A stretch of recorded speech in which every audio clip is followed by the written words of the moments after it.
Assalamualaikum warahmatullahi wabarakatuh.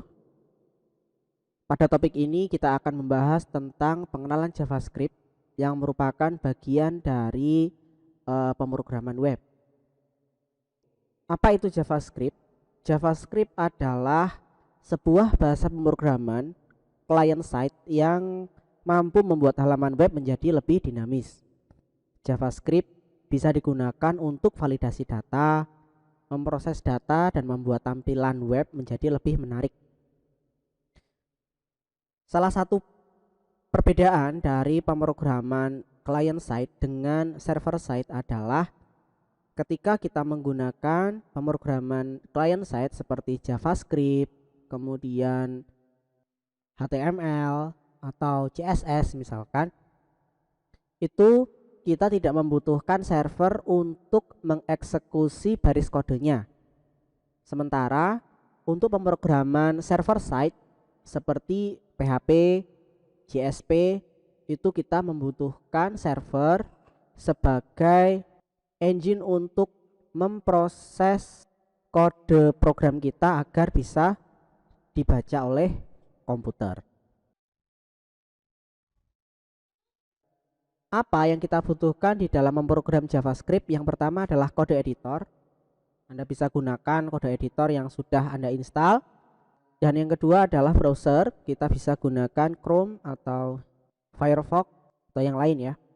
Di dalam penggunaan JavaScript, saya sarankan untuk selalu membuka ini ya, konsol, yaitu tempatnya kalau di Chrome itu Anda pilih setting, kemudian more tools, kemudian pilih developer tools, atau juga bisa Anda langsung ketik Ctrl Shift plus I. Di sini nanti akan diarahkan ke halaman developer tools yang salah satunya itu ada konsol. Guna dari konsol yang pertama adalah untuk melakukan debug program. Di sini nanti kita bisa ketahui apakah JavaScript yang sudah kita tulis itu ada error atau tidak. Kita juga bisa melihat pesan errornya, kemudian baris keberapa yang error dan sebagainya, dan juga bisa untuk menguji coba program. Struktur di dalam JavaScript ini sama seperti CSS, ada inline, yaitu script itu nanti ditulis sebagai atribut HTML, melekat dengan atributnya, dengan elemennya. Kemudian yang kedua adalah internal. Dia berada di dalam halaman HTML. Anda bisa menulis di bagian head atau di bagian body. Untuk JavaScript yang simple atau tidak begitu panjang, biasanya kita gunakan ini ya, internal JavaScript. Namun kelemahan dari internal JavaScript ini tidak bisa digunakan oleh halaman web lain. Yang ketiga ada eksternal, berada di luar file HTML. File itu disimpan dengan nama file.js ya. Nama file bisa diganti dengan apapun nama filenya. Lebih mudah dipakai untuk kode script yang kompleks atau panjang, dan keuntungannya dia bisa dipakai oleh halaman HTML lain. Jadi untuk sebuah HTML yang sudah banyak halamannya, biasanya kita gunakan JavaScript yang terpisah seperti ini. Ini digunakan untuk memudahkan di dalam memanage file JavaScript-nya. Yang pertama ada inline JavaScript. Inline JavaScript penulisannya seperti ini. Jadi ini misalkan JavaScript ini ditulis di sebuah tag anchor gitu ya. Ini ada anchor, href, hashtag, on click, alert, hello. Ini adalah inline JS. Ini nanti ketika anchor ini diklik, nanti akan muncul sebuah alert tulisan ini, halo, ini adalah inline JS. Ini sebagai latihan 1, silahkan Anda coba. Yang kedua ada internal JavaScript. Internal JavaScript penulisannya ditulis kali ini di body ya.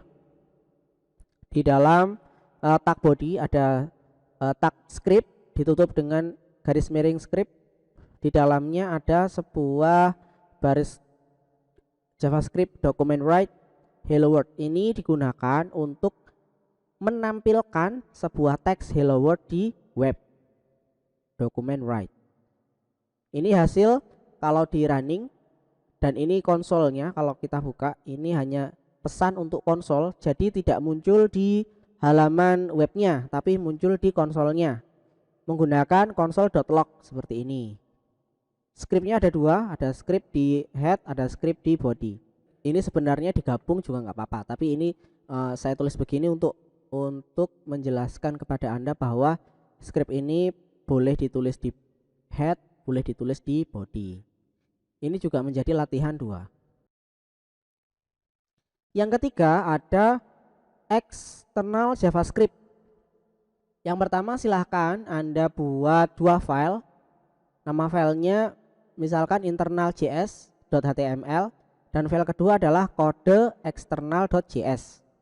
Di dalam file JavaScript-nya atau di dalam file kode external.js, silakan Anda ketikkan ini alert.